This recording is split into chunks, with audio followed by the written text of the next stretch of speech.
ಶ್ರೀ ಗುರುಭ್ಯೋ ನಮಃ. ಹರಿ ಓಂ.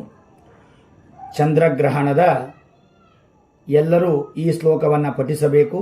ಅದಕ್ಕಾಗಿ ಮಂಗಳ ಪದ್ಯವನ್ನು ದೇವರ ಸ್ಮರಣೆಯೊಂದಿಗೆ ಪ್ರಾರ್ಥನೆಯನ್ನು ಮಾಡೋಣ.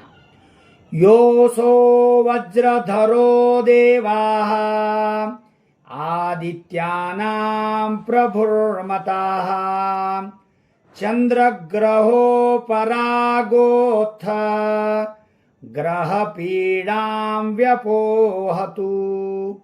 ಯೋಸೋ ದಂಡಧರೋ ದೇವಾಃ ಯಮೋ ಮಹಿಷವಾಹನಃ ಚಂದ್ರಗ್ರಹೋ ಪರಾಗೋತ್ಥ ಗ್ರಹಪೀಡಾಂ ವ್ಯಪೋಹತು. ಯೋಸೋ ಶೂಲಧರೋ ದೇವಾಃ ಪಿನಾಕೀ ವೃಷವಾಹನಃ ಚಂದ್ರಗ್ರಹೋ ಪರಾಗೋತ್ಥ ಗ್ರಹಪೀಡಾಂ ವ್ಯಪೋಹತು. ಉತ್ತರಾದಿ ಮಠಾಧೀಶರಾದ ಶ್ರೀ 1008 ಸತ್ಯಾತ್ಮತೀರ್ಥ ಶ್ರೀಪಾದಂಗಳವರ ಪಾದಕಮಲಗಳಲ್ಲಿ ಭಕ್ತಿಪೂರ್ವಕವಾದ ಸಾಷ್ಟಾಂಗ ನಮಸ್ಕಾರಗಳನ್ನು ಮಾಡುತ್ತಾ ಇವತ್ತಿನ ಅತ್ಯಂತ ಮಹತ್ತರವಾದ ಭಾರತದ ದೇಶಕ್ಕೆ ಎಲ್ಲರೂ ಆಚರಣೆಯನ್ನು ಮಾಡಲೇಬೇಕಾದ ಒಂದು ವಿಶೇಷವಾದ ಗ್ರಹಣ ಹತ್ತಿರಕ್ಕೆ ಬರ್ತಾ ಇದೆ. ಇದೇ 1/7/2025 ಚಂದ್ರಗ್ರಹಣ, ಖಗ್ರಾಸ ರಾಹುಗ್ರಹಸ್ಥ ಚಂದ್ರಗ್ರಹಣ ಅಂತ ಕರೀತಾ ಇದ್ದ. ರಾಹುಗ್ರಹಸ್ಥ ಖಗ್ರಾಸ ಚಂದ್ರಗ್ರಹಣ 7/9/2025 ರವಿವಾರ ಭಾದ್ರಪದ ಮಾಸದ ಶುಕ್ಲ ಪಕ್ಷದ ಹುಣ್ಣಿಮೆಯ ದಿವಸ ಸಂಪೂರ್ಣವಾದ ರಕ್ತ ಚಂದ್ರಗ್ರಹಣ ಬರಲಿದೆ. ಗ್ರಹಣ ಅಂದರೆ ಹಿಡಿಯುವುದು ಅಂತ ಅರ್ಥ. ಗ್ರಹಣ ಇದು ಪರ್ವಕಾಲದಲ್ಲಿ ಸಾಧಕರಿಗೆ ಉತ್ತಮವಾದ ಸಮಯ. ಗ್ರಹಣದ ಸಮಯವನ್ನು ಪಂಚಾಂಗಗಳಲ್ಲಿ ತಿಳಿಸಿದ್ದಾರೆ. ಇದೇ ಭಾನುವಾರ 7/9/2025 ಭಾನುವಾರ ರಾತ್ರಿ 9:56 ಗ್ರಹಣ ಹಿಡಿಯಲಿದೆ ಅಥವಾ ಸ್ಪರ್ಶವಾಗಲಿದೆ.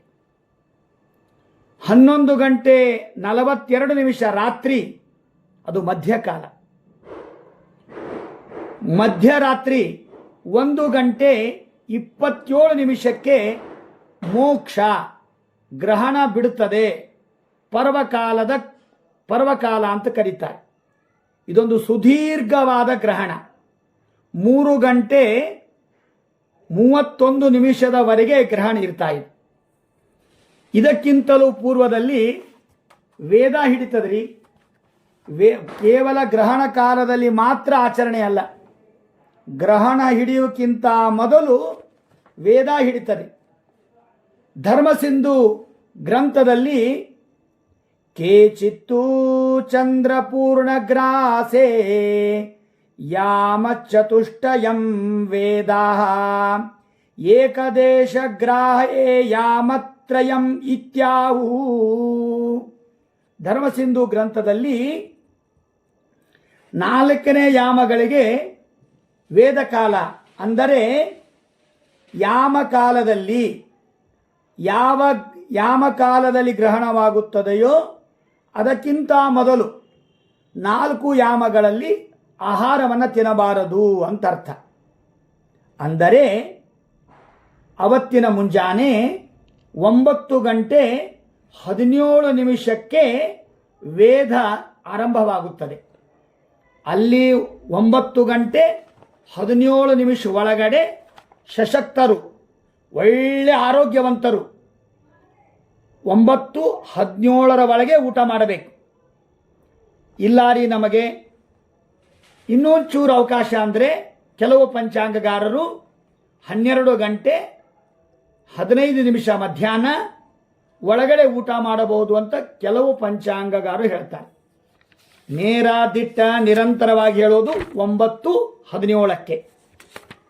ಮತ್ತೆ ಇಲ್ಲ ರೀ, ಇನ್ನು ಬಾಲಕರು ಏನು ಮಾಡಬೇಕು, ವಯಸ್ಸಾದವ್ರು ಏನು ಮಾಡಬೇಕು ಅಂತ ಹೇಳಿದರೆ ಶಾಸ್ತ್ರ ಅವರಿಗೂ ಅವಕಾಶ ಕೊಟ್ಟಿದೆ ನೋಡ್ರಿ. ಧರ್ಮಸಿಂಧು ವಾಕ್ಯದಲ್ಲಿ ಬಾಲವೃದ್ಧಾತುರಾಣ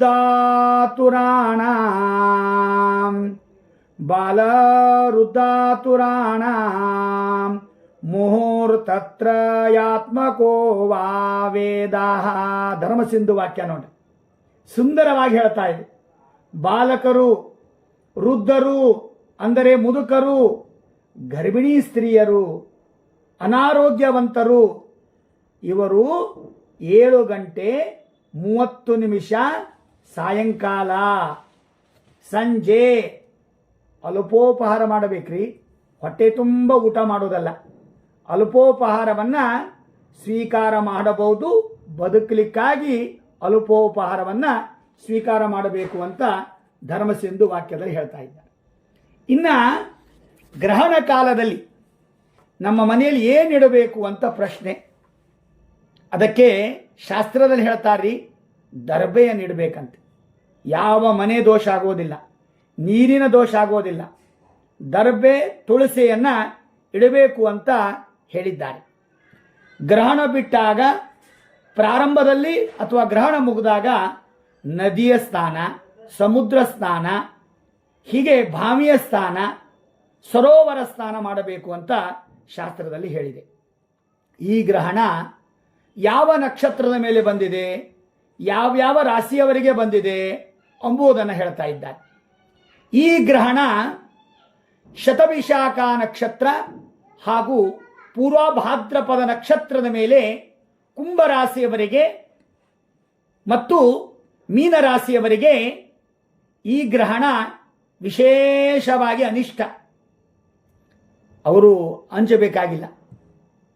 ಭಯವನ್ನು ಹುಟ್ಟಿಸುವ ಶಾಸ್ತ್ರ ಅಲ್ಲ, ಉಪಾಯವನ್ನು ಕೊಡುವ ಶಾಸ್ತ್ರ. ಅವರು ಜಪ ಮಾಡಬೇಕು, ಹೋಮ ಮಾಡಬೇಕು, ಪಾರಾಯಣ ಮಾಡಿ, ದೇವರ ಸ್ಮರಣೆ ಮಾಡಿ. ಗ್ರಹಣ ಹಿಡಿದಾಗ ಯಾರೂ ಮಲಗಬೇಡಿ. ಅದಕ್ಕಾಗಿ ಈ ರಾಶಿಯವರಿಗೆ ಶುಭ ಫಲ, ಧನುರಾಶಿಯವರಿಗೆ ಶುಭ ಫಲ, ಕನ್ಯಾ ರಾಶಿಯವರಿಗೆ ಶುಭ ಫಲ, ಮೇಷರಾಶಿಯವರಿಗೆ ಶುಭ ಫಲ, ವೃಷಭ ರಾಶಿಯವರಿಗೆ ಶುಭ ಫಲ. ಇನ್ನು ಮಿಶ್ರ ಫಲ ಮಕರ ರಾಶಿಯವರಿಗೆ, ಸಿಂಹ ರಾಶಿಯವರಿಗೆ, ಮಿಥುನ ರಾಶಿಯವರಿಗೆ, ತುಲಾ ರಾಶಿಯವರಿಗೆ ಮಿಶ್ರ ಫಲ. ಇನ್ನು ಅಶುಭ ಫಲ ಕುಂಭ ರಾಶಿಯವರಿಗೆ, ವೃಶ್ಚಿಕ ರಾಶಿಯವರಿಗೆ, ಕರ್ಕಾಟಕ ರಾಶಿಯವರಿಗೆ, ಮೀನ ರಾಶಿಯವರಿಗೆ. ಈ 4 ರಾಶಿಯವರು ವಿಶೇಷವಾಗಿ ಜಪ ಮಾಡ್ರಿ, ಗ್ರಹಣ ಹಿಡಿದಾಗ ಪಾರಾಯಣ ಮಾಡ್ರಿ, ದೇವರ ಸ್ಮರಣೆ ಮಾಡಿ ಅಂತ ಶಾಸ್ತ್ರದಲ್ಲಿ ನಮಗೆ ತಿಳಿಸಿಕೊಟ್ಟಿದ್ದಾರೆ. ಇನ್ನು ಗ್ರಹಣ ಹಿಡಿದಾಗ ಹೋಮವನ್ನು ಮಾಡಿಸಬಹುದು. ಇನ್ನು ಅಶುಭ ಮಿಶ್ರ ಫಲ ಇದ್ದವರು ಗ್ರಹಣ ಕಾಲದಲ್ಲಿ ವಿಶೇಷವಾಗಿ ಭಗವಂತನ ಸ್ಮರಣೆಯನ್ನು ಮಾಡಬೇಕು. ಚಂದ್ರ ಹೋಮ, ನವಗ್ರಹ ಹೋಮ, ನಕ್ಷತ್ರ ಹೋಮವನ್ನು ಮಾಡಬೇಕು. ಅದಕ್ಕಾಗಿ ಪುನರ್ವಸು ನಕ್ಷತ್ರ, ವಿಶಾಖ ನಕ್ಷತ್ರ, ಆರಿದ್ರಾ ನಕ್ಷತ್ರ, ಸ್ವಾತಿ ನಕ್ಷತ್ರ, ಪೂರ್ವಭಾದ್ರಪದ ನಕ್ಷತ್ರ, ಶತತಾರಕ ನಕ್ಷತ್ರ ಈ ರಾಶಿಯವರಿಗೆ ವಿಶೇಷ ಶುಭ. ಅವರು ಗ್ರಹಣ ಕಾಲದಲ್ಲಿ ಶಾಂತಿಗಳನ್ನು ಮಾಡಬೇಕು ಅಂತ ಶಾಸ್ತ್ರದಲ್ಲಿ ಹೇಳಿದ್ದಾರೆ. ಇನ್ನು ಶುಭ ಇದ್ದವರು ನಮಗೇನು ಸಂಬಂಧ ಇಲ್ಲ ಅಂತ ಮಲಗಬೇಡ್ರಿ. ಮುಂದೆ ನಿಮಗೆ ಒಳ್ಳೆಯದಾಗುವುದಕ್ಕಾಗಿ, ನಿಮ್ಮ ಕುಟುಂಬಕ್ಕೆ ಆಗುವುದಕ್ಕಾಗಿ ನೀವು ಕೂಡ ಗ್ರಹಣ ಕಾಲದಲ್ಲಿ ಜಪಗಳನ್ನು ಮಾಡಬೇಕು. ಇನ್ನು ಗ್ರಹಣ ಹಿಡಿದಾಗ ನಾವು ಮಂತ್ರವನ್ನು ಹೇಳುತ್ತೇವೆ. ಆಗಲೇ ಪ್ರಾರಂಭದಲ್ಲಿ ನಾನು ಮಂಗಳಾಚರಣೆ ಸ್ತೋಕ ಹೇಳಿದ್ನಲ್ಲ, ಆ ಸ್ತೋಕವನ್ನು ನಾವು ಸ್ಕ್ರೀನ್ದಲ್ಲಿ ಬಿಡ್ತೇವೆ. ಅದನ್ನು 108 ಬಾರಿ ಹೇಳಬೇಕು. ಚಂದ್ರ ಮಂತ್ರ ಮತ್ತು ಗ್ರಹಣದ ಮಂತ್ರವನ್ನು 108 ಸಲ ಭಕ್ತಿಯಿಂದ ಹೇಳಿದರೆ ಯಾವುದು ತೊಂದರೆ ಆಗುವುದಿಲ್ಲ. ಇನ್ನು ಗ್ರಹಣ ಮುಗಿದಾದ ಮರುದಿವಸ ಮನೆಯನ್ನು ಸ್ವಚ್ಛ ಮಾಡಿ, ನೀರನ್ನು ಸ್ವಚ್ಛ ಮಾಡಿ, ಮತ್ತೆ ಶುದ್ಧವಾದ ಸ್ನಾನವನ್ನು ಮಾಡಿ ದೇವರ ಪೂಜೆ ಮಾಡಿ ನಂತರ ಭೋಜನವನ್ನು ಊಟವನ್ನು ಮಾಡಬಹುದು. ಮುಂದಿನ ಗ್ರಹಣ 3/3/2026 ಮಂಗಳವಾರ ಚಂದ್ರಗ್ರಹಣ. ಆವಾಗ ಗ್ರಹಣ ಬರ್ತಾ ಇದೆ. ಆ ಗ್ರಹಣದಲ್ಲಿ ಮತ್ತೆ ನಿಮಗೆ ಸಿಗೋಣ. ಇಷ್ಟೇ ಸಾಕು. ಶ್ರೀ ಕೃಷ್ಣಾರ್ಪಣಮಸ್ತು.